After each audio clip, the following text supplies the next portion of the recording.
นังมากเลยแถวทูปะ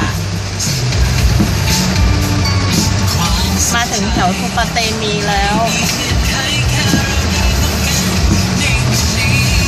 ตรงนี้ขับรถก็ต้องระวังนิดนึงนะเพื่อนๆฝนตกหนักทุกที่เลยเนาะธนาคารออมสินดูแลคุณมากกว่าใครดูซีรีส์ครั้งที่105หรือไปดูเกาะเชจูให้เห็นกับตาห่มสบายก็งามดีหรือจะไปห่มซารีที่พาราณสีซิกแซกขึ้นรถไฟฟ้าหรือจะไปสกีสลาลมที่นากาโน่ลูกหน้าจอไปเรื่อยเปื่อยหรือจะให้สายแดดของบาหลีเลื่อนไหลอยู่ที่จุดเดิมหรือออกเดินทางปรับแรงเป็นลิตรแล้วโลกกว้างไกลคุณจะพบโลกใบใหม่เสมอบินตรงสู่ทุกจุดหมายสบายต่างกันการบินไทยรักคุณเท่าฟ้าร้อนตับจะแตกอยู่แล้วได้เวลาบอกลาฟิล์มดำแบบโบราณไร้นวัตกรรมแถมไม่น่าเชื่อถือเจาะจงฟิล์มเซรามิกฝนตกหนักช่วงเวลาเริ่มงานทุกวันเลยตกเหมือนแบบ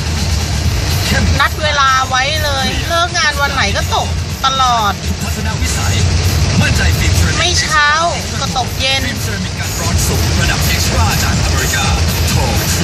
คนทำงานก็ลำบากอะเนาะเดินทาง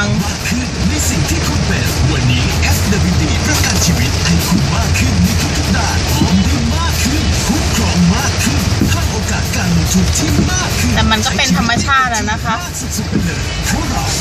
ต้องรับมือให้ได้สู้ๆคนทำงานสำหรับทุกอย่างในชีวิตเพิ่มเติมโทร 02-632-6000 หรือ fwd.co.th กำลังค้นหาเส้นทางสู่การแต่งบ้านด้วยข้อเสนอที่ดีที่สุดพบเส้นทางส่วนลด 15% กำลังคำนวณใหม่ 40% ฮะลดสูงสุดถึง 70% กรุณาเปลี่ยนเส้นทางใหม่สู่ข้อเสนอที่ดีที่สุดเทียบปตท.เนี้ยร้านอเมซอนเขาเนี่ยอร่อยมากเลยนะเพื่อนๆที่เทียบกินกับถ้าเทียบกับร้านปตท.ที่อื่นๆนะถ้าเทียบว่าละแวกนี้ก็มีปตท.หลายที่หลายสาขาแต่ถ้าเทียบไปแล้วเนี่ยร้านเนี้ยที่ใหญ่ที่สุดได้ไม่ต้องมีหน้าร้านนี้ก็ทำยอดขายได้ก็โอเคอ่ะแบบดีไปกินที่ไหนก็ว่าที่นี่ก็อร่อยความเข้มข้นอะไรของเขาใส่นมใส่ครีมอะไรก็ดูมันอร่อยดีถ้าเทียบกับที่อื่นก็อร่อยกว่าทุกที่อ่ะ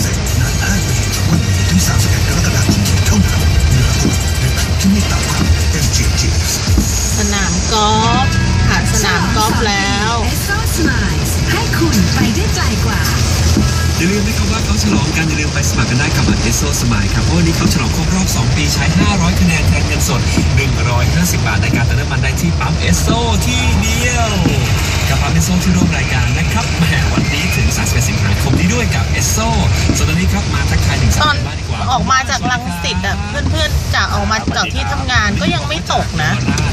แต่พอก็เห็นว่ามืดๆแล้วก็ไม่คิดว่าลำลูกกาจะตกเห็นว่ามีแค่เมฆก้อนใหญ่แค่นั้นเองค่อยๆไปสายเจริญนครครับผมก็ค่อยๆลาแถวนี้มีปั๊มเยอะใช่ไหมฮะใช่ครับปั๊มน้ำมันอันนี้เขาของบางจากเกมกันก่อนจะมาแจกบัตรเติมน้ำมันค่า 1,000 บาทนะครับเขาบอกว่าคะแนนสะสมบัตร Esso Smile 500 คะแนนเนี่ยแลกเป็นเงินสดสำหรับเติมน้ำมันได้150 บาทครับคำถามก็เลยถามว่าแล้วจะมีคะแนนสะสมในบัตร Esso Smile มากถึง 3,000 คะแนนจะใช้คะแนนเงินสดในการเติมน้ำมันได้กี่บาทดีครับผม900ครับโอ้โหเทียบง่ายๆเลยเนอะ500 คะแนน 3,000 คะแนนก็เป็น6 เท่าคูณปั๊บนี่ต้องมีรถติดใช่ไหมโอเคครับที่ปลอดภัยครับเดินทางการทุกถนนก็เอาเป็นว่าค่อยๆไปนะจ๊ะเป็นห่วงทุกคนนะครับมีรับไปกับบัตรเติมน้ำมันมูลค่า 1,000 บาทแล้วนิ้วเราหมดลงแล้วครับเดี๋ยวไปก่อนสวัสดีครับ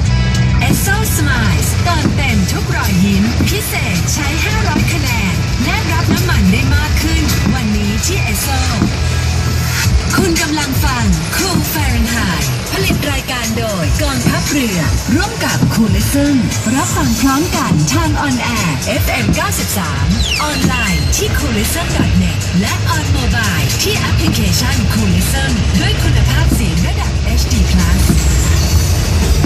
วันนี้ถือว่าถนนเส้นลำลูกกานี่วิ่งได้แบบไหลลื่นมาก ถือว่าปริมาณรถค่อนข้างที่จะน้อยมากถ้าเทียบกับในทุกๆวัน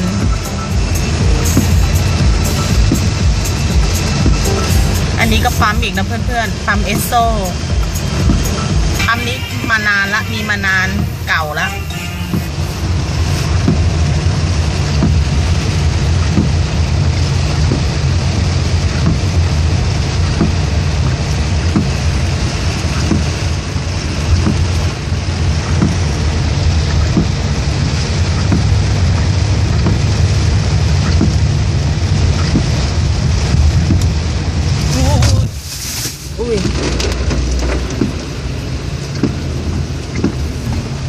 รถเกือบชนพอก่อนเนาะ